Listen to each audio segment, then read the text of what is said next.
ایک ہوتی ہے ہماری عقل، سمجھ بوجھ، ہمارا تجربہ، ہماری سوچ، اور ایک ہوتی ہے اللہ رب العزت کی طرف سے الہام، اللہ کی مدد، اللہ کی طرف سے اشارہ۔ یہ دونوں نقطے سمجھنا بہت ضروری ہیں۔ حضور صلی اللہ علیہ وسلم مکہ المکرمہ کے اندر تقریباً 13 سال رہے، اور 13 سال میں آپ نے پتہ نہیں کتنی مشکلات برداشت کی، اور آپ کے دل میں روز آتا تھا کہ میں یہاں سے چلا جاؤں۔ آپ طائف بھی گئے، آپ جو ہے نا مکے کے اندر جینا مشکل ہو گیا، زندگی مشکل ہو گئی، لیکن اس کے باوجود آپ نے اللہ کی طرف سے اشارے کا، اللہ کی طرف سے مدد کا، اللہ کی طرف سے حکم کا انتظار کیا۔ جب اللہ کی طرف سے حکم آیا کہ اب تم مدینے چلے جاؤ، تو پھر آپ صلی اللہ علیہ وسلم مدینے کی طرف ہجرت کر گئے۔ ایسے ہی ہم اگر آپ اس چیز کو دیکھیں اپنی زندگی میں، کتنے لوگ ہماری زندگی میں ایسے آتے ہیں جو ہماری زندگی کو مشکل بنا دیتے ہیں، کتنے ہم کاروبار ایسے کر لیتے ہیں، ملازمت ایسی ہو جاتی ہے، کوئی جگہ، کوئی محلہ، کوئی گھر، کوئی پڑوسی، ہم اس میں پھنس جاتے ہیں اور ہم سمجھ نہیں پاتے کہ اب ہم اس میں سے نکلیں کیسے۔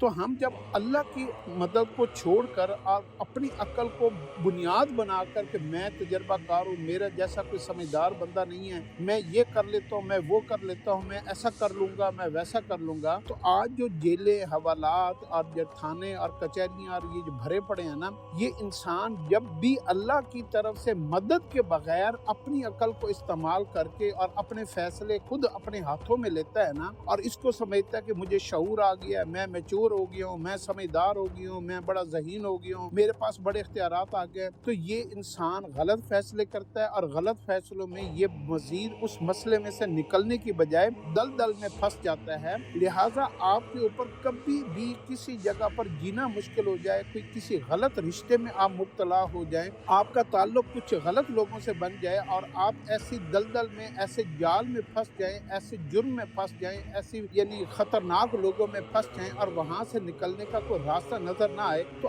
آپ اپنی عقل کو تو استعمال کریں سو کریں، لیکن آپ نے اپنی عقل کے ساتھ اللہ کی مدد کو ضرور لینا ہے۔ اللہ کی مدد کیسے آئے گی؟ کہ آپ اللہ سے بات کریں کہ یا اللہ میرے سے غلطی ہو گئی ہے، میں قصوروار ہوں، میں مجرم ہوں، میں یہ غلط کام کر بیٹھا ہوں، اب میرے لیے یہاں سے نکلنے کا کوئی راستہ بتائیے۔ تو اللہ نے موسیٰ علیہ السلام کو وعدہ کیا تھا ان معی ربی سیہدین، کہ موسیٰ تم غم نہ کرو، میں تمہارے لیے ایسے راستے کھولوں گا کہ تمہیں گمان بھی نہیں ہوگا۔ اللہ نے راستے نکالنے کا وعدہ کیا ہے اپنے بندوں کے ساتھ۔ اللہ نے حضور صلی اللہ علیہ وسلم کے لیے بھی راستے بنائے، اللہ نے تمام انبیاء علیہ السلام کے لیے بھی راستے بنائے، اور جو راستہ اللہ منتخب کرتا ہے نا، اس میں ناکامی نہیں ہوتی، اس میں پچھتاوا نہیں ہوتا، اس میں کوئی جرم نہیں ہوتا، اس میں انسان ہلاک نہیں ہوتا، اس میں انسان ذلیل نہیں ہوتا۔ تو آپ اللہ سے مدد لیے بغیر اپنی زندگی کے فیصلے نہ کیا کریں، اور اللہ کی مدد 3 چیزوں میں ہے: صبر میں، نماز میں، دعا میں۔ پھر آپ کے ذہن میں اللہ خود بخود ایسی تدبیر پیدا کرے گا، ایسے حالات بنائے گا کہ جو لوگ آپ کو روک رہے تھے وہی آپ کے لیے راستے بنائیں گے،